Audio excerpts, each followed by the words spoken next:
عاشقت شدم عاشق.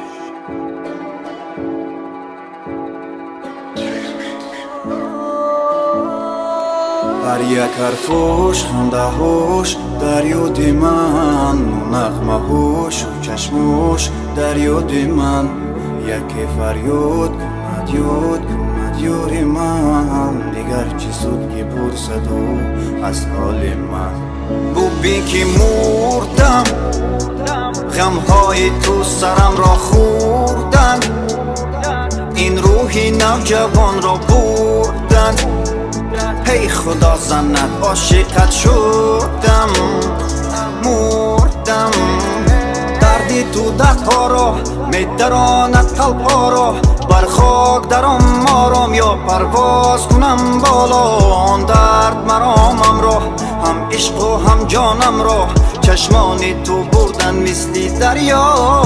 عاشقت شدم ببین که ناتوانم، تو را دوست داشتنم بود به بهونه. زیغم آرام برایش من میخوانم، و جاهل در دلم تیر میبرونه.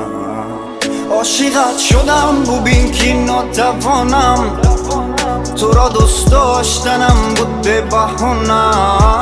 زیغم آرام برایش من میخوانم، و جاهل در دلم تیر میبرونه.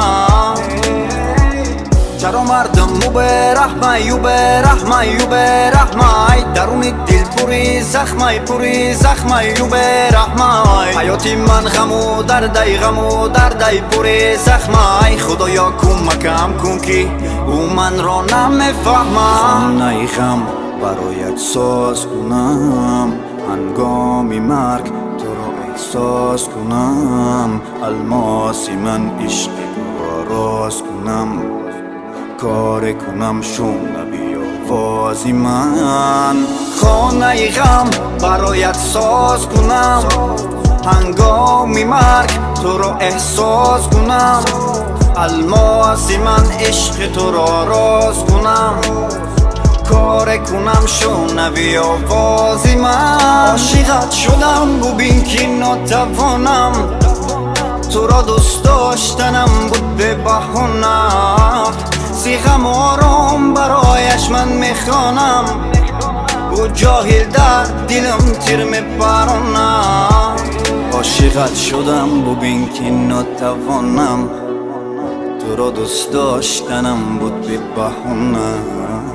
زیغم آرام برایش من میخوانم، و جاهل در دلم تیر میبرونه.